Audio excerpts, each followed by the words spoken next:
What's up, everyone? Welcome back to another review, and this time we're taking a look at Lord of Illusions, written and directed by Clive Barker, based off his short story, The Last Illusion.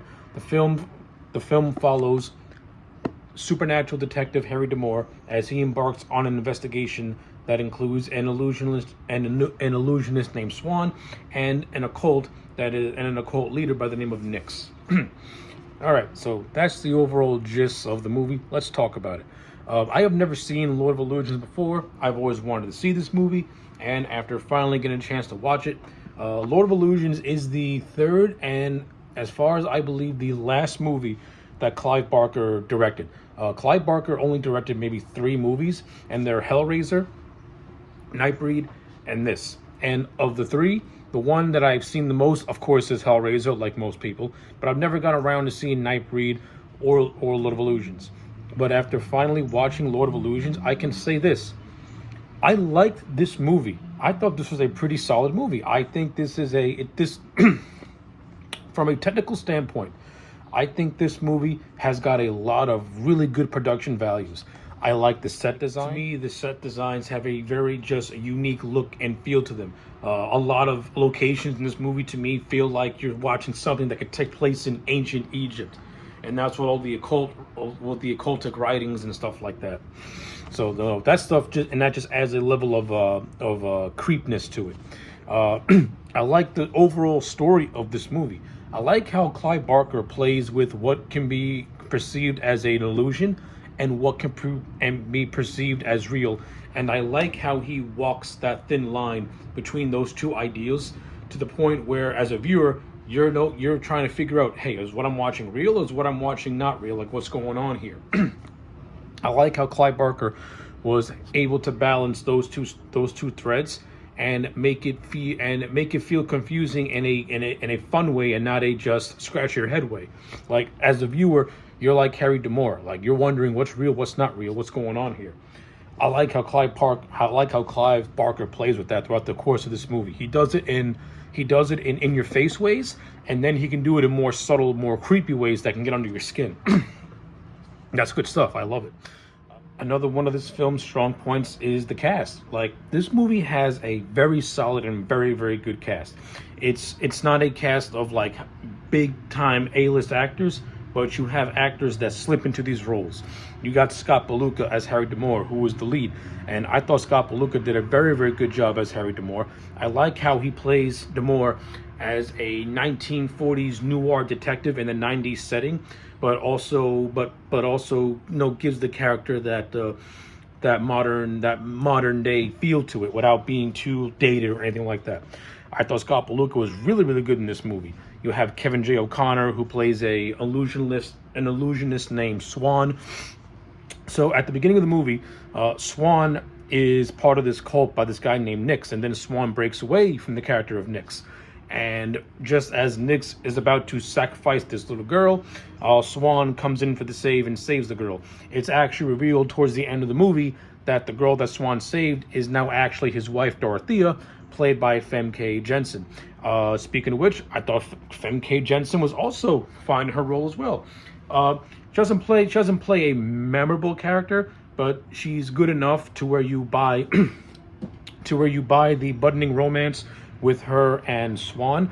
That you can buy the romance with her and Harry D'Amour, and you can also buy the fact that she does have some type of feeling towards Swan, even though she didn't really marry him because she loved him. She married him out of the sense of, thank you for saving my life. This is the only way that I can think of repaying you, in a way.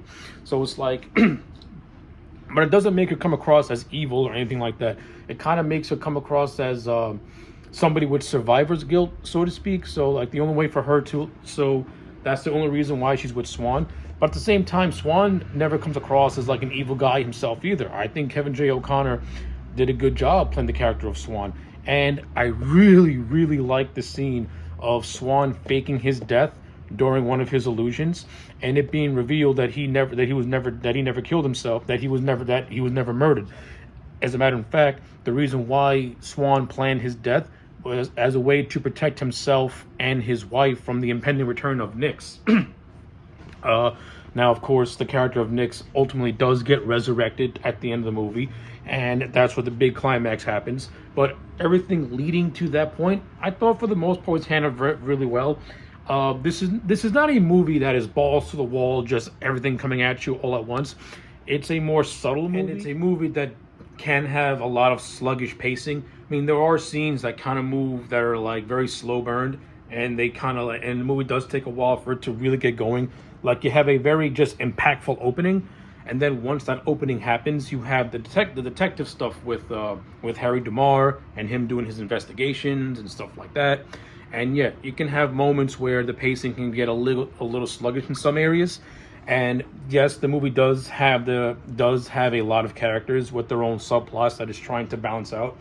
No, you have this subplot with this character called Butterfield, who is in allegiance with Nix and is trying to resurrect him, and he's going after people that that were once a part of the cult. In his journey to resurrect Nix, like you have got stuff like that.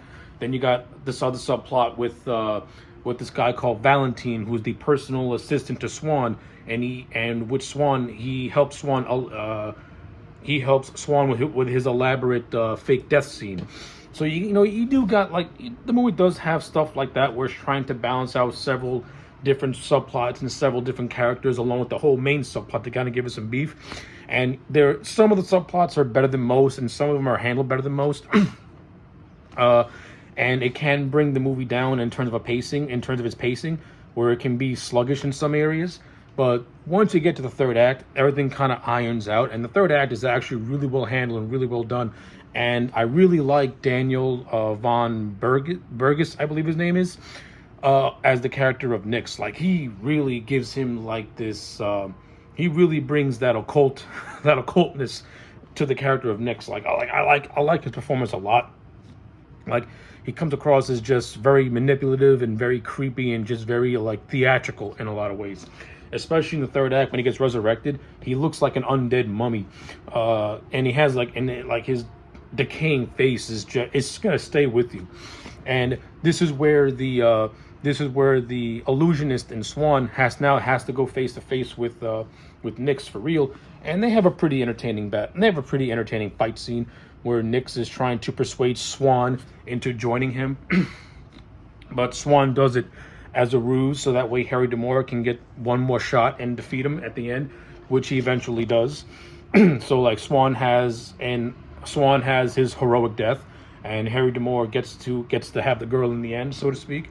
But all three of them work together to defeat the big enemy. So I thought all that was handled relatively well too. You also got some good cameos by Vince Scavelli, who plays a magician in a entertaining scene where he and DeMar get into an argument, and then DeMar accuses him of having a Brooklyn accent. And then when Scavelli leaves the scene, he actually goes into his Brooklyn accent, so that was pretty funny. Like a nice little humorous scene right there.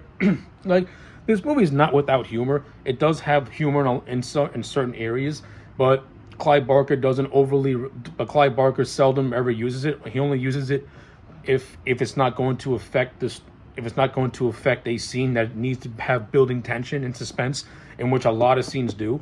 And then there are certain scenes where he's able to meld them both together in a very cool way. For example, there's a scene where DeMar and another character are in a respiratory, and this ghostly figure just comes out of nowhere.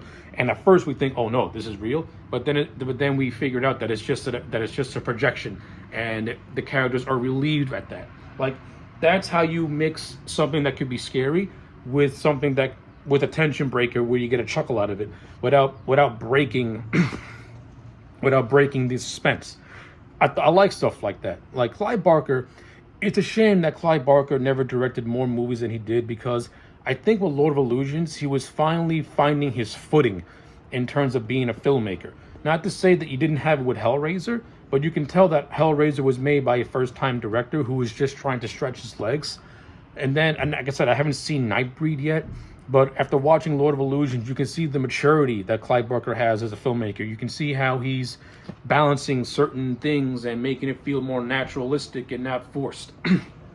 Like, it's a shame he never directed more stuff after this, because I think Clive could have really gone down as one of the best horror directors, especially as the 90s rolled around. Yeah, that's pretty much all I got to say about Lord of Illusions. At the end of the day, I thought this was a very, very good movie. I liked it a lot. And that's why I'm going to give it a solid 8 out of 10. If you've not seen Lord of Illusions, give it a watch and see for yourself. Anyway, those are my thoughts. Let me know yours in the comment sections down below. Like the video and subscribe. And I'll check you back next time for more.